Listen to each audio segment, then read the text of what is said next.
Welcome to the Covenant Podcast. Austin McCormick here, and today I have the privilege to speak with Doug Holcomb. We're going to be talking about Particular Baptist Press, this excellent publishing company that produces Particular Baptist books.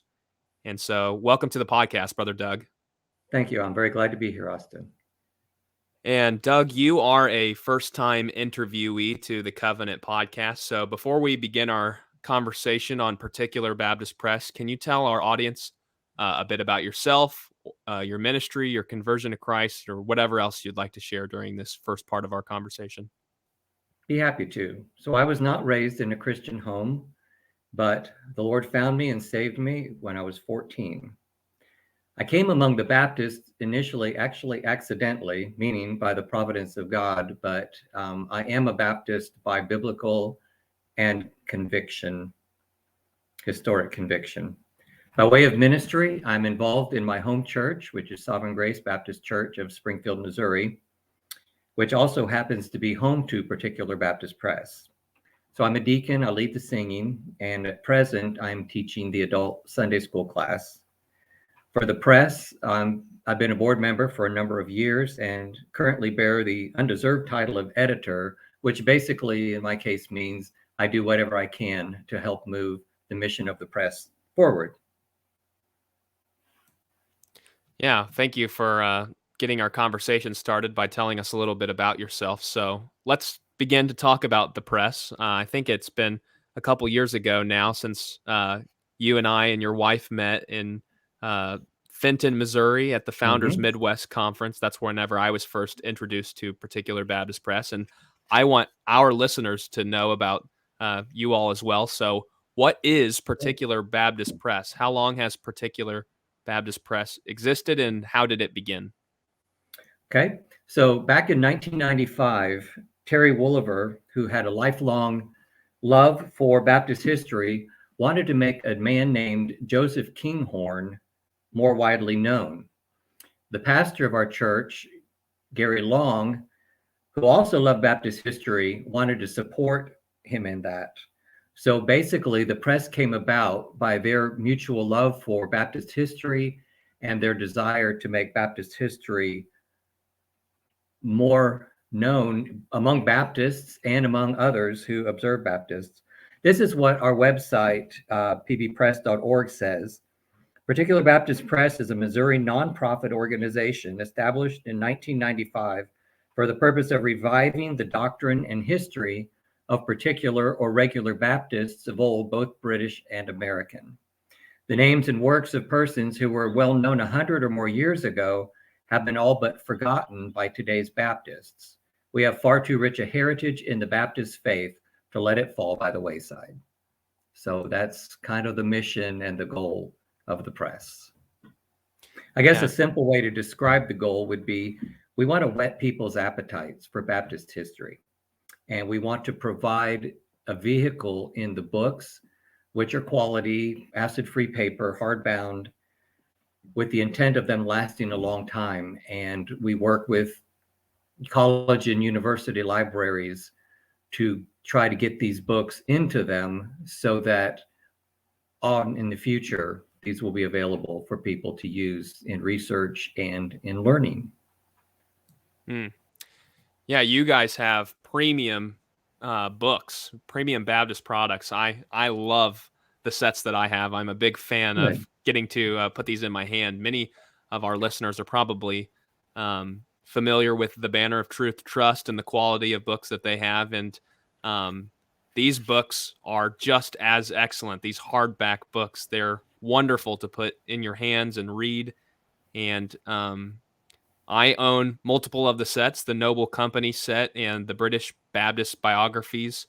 I'm very pleased with them, and I just want our listeners to know of them. So can you tell our audience a bit about these sets and other books that the press has released? I'll be happy to. So Particular Baptist Press publishes under 4 general categories of works: British, American, missionary, and contemporary. So as our Baptist history generally has its roots in Great Britain, our British Particular Baptists series of biographical sketches came first, edited by Dr. Michael Haykin, and this set is now up to 5 volumes. Other books in the British category include a 3-volume set edited by Terry Wolliver on Joseph Kinghorn. The Noble Company series contains essays on the lives of both well-known figures beginning in the 17th century and their lesser-known contemporaries, written by a variety of modern authors, mostly pastors and professors and historians. Originally, the Noble Company series was intended to be a 6-volume set, and it's now 12 volumes. The first 11 on the Americans and the 12th on the Canadians. I actually had the honor of writing an essay on Dr. J.R. Boyd for the Canadian volume. So volume 11 also includes additional 16 brief sketches of recently deceased notable Baptist figures, which brings the series up to the present time.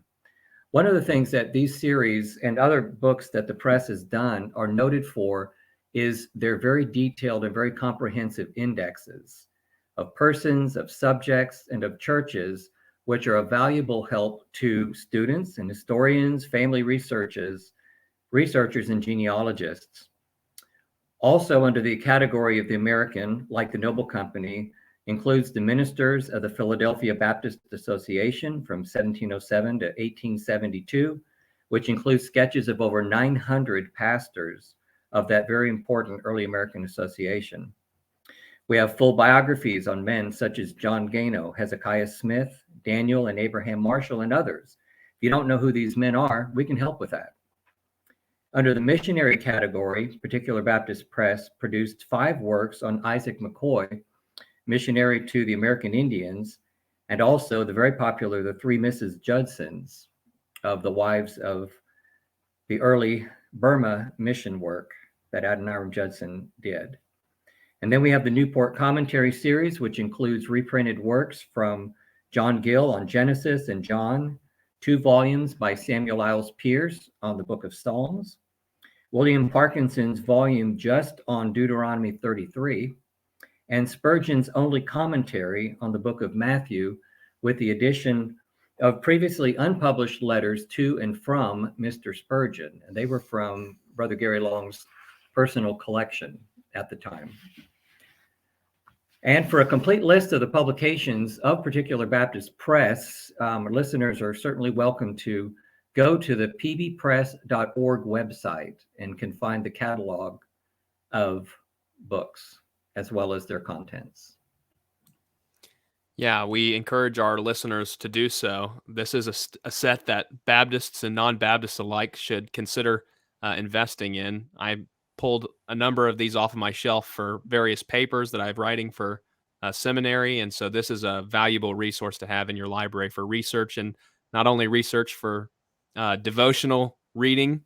There's some very spiritually rich experimental theology in these volumes, but we're thankful that you've taken some time to talk to us about what is already available. But are you at liberty to tell us maybe some of the forthcoming projects, or at least seed form ideas of some of the things that are going to be released in the future?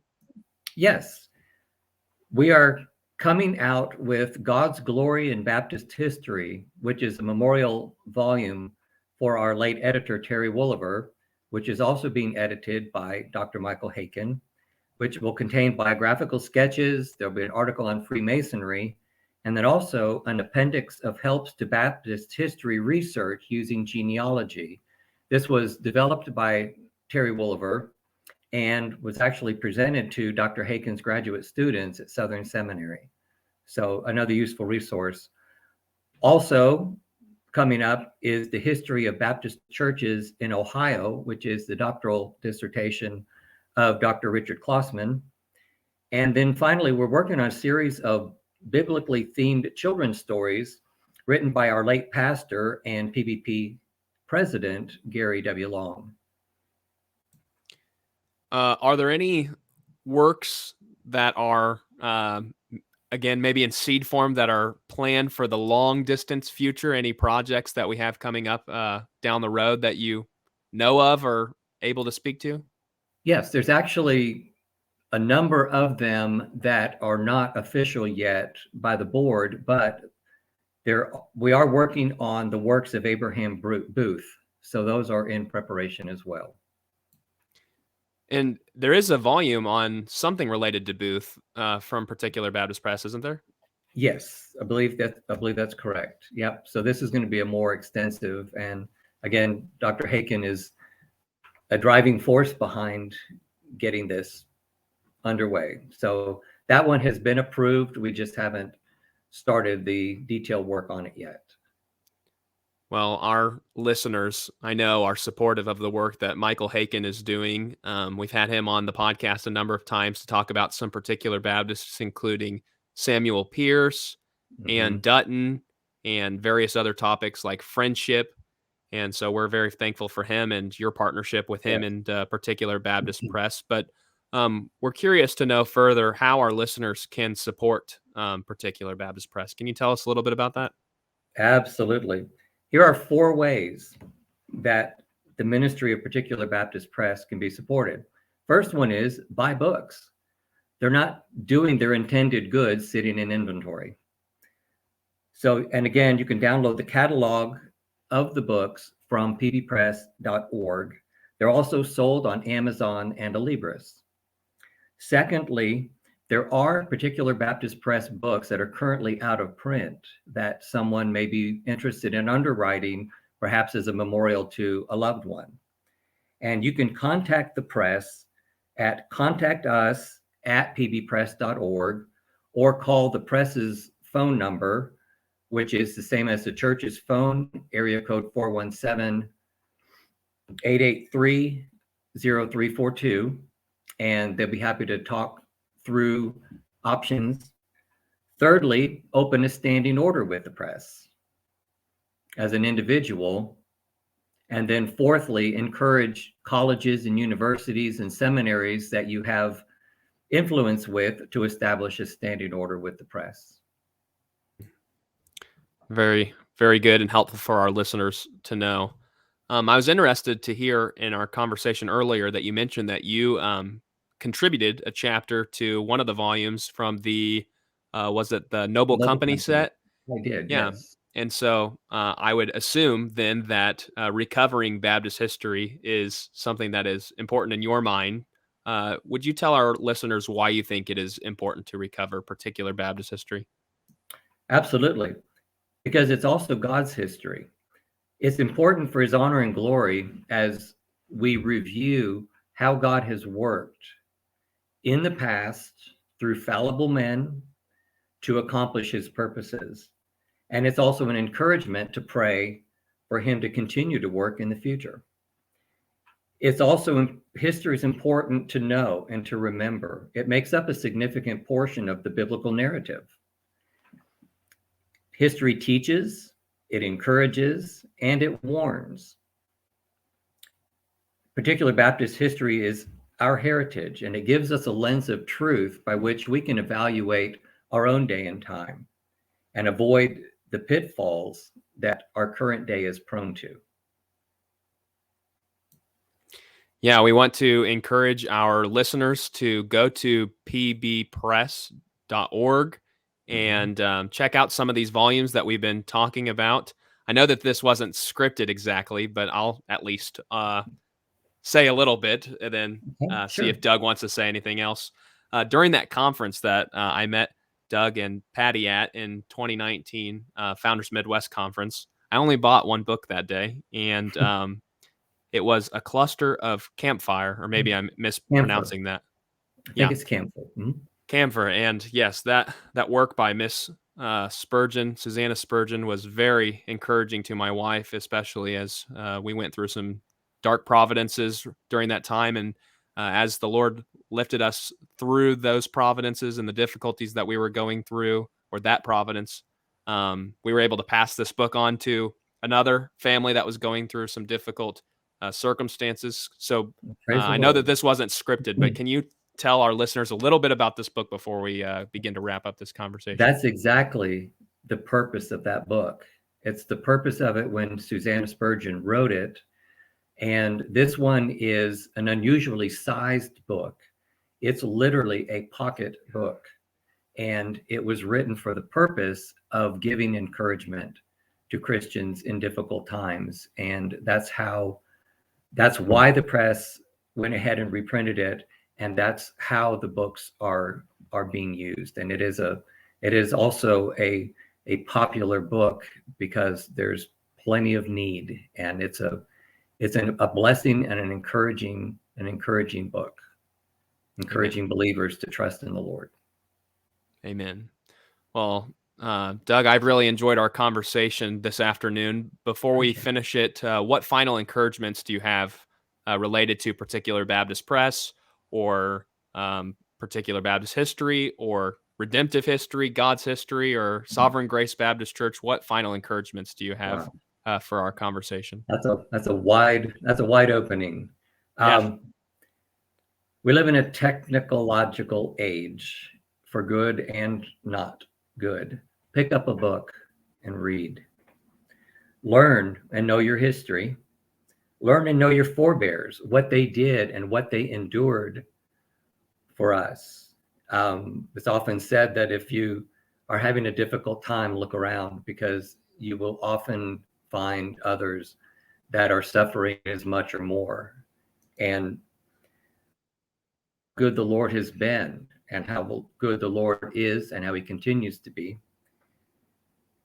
Know and don't be ashamed to be known as a Baptist, and particularly, play on words, as a particular Baptist. That portion of Baptist history has somewhat fallen into the background. And one of the reasons for the founding of the press was to make these obscure characters better known, so that God's providence in working in them and through them could be more widely available to our generation and to future generations. Amen. And that is encouraging indeed, and perhaps a good place to let off this conversation. So thank you so much, Brother Doug, for joining the show to talk about Particular Baptist Press. And thank you very much for having me. Glad to be here. Again, to our listeners, we want to encourage you to go to pbpress.org and check out some of the books by Particular Baptist Press. And until next time, we want to wish you grace and peace.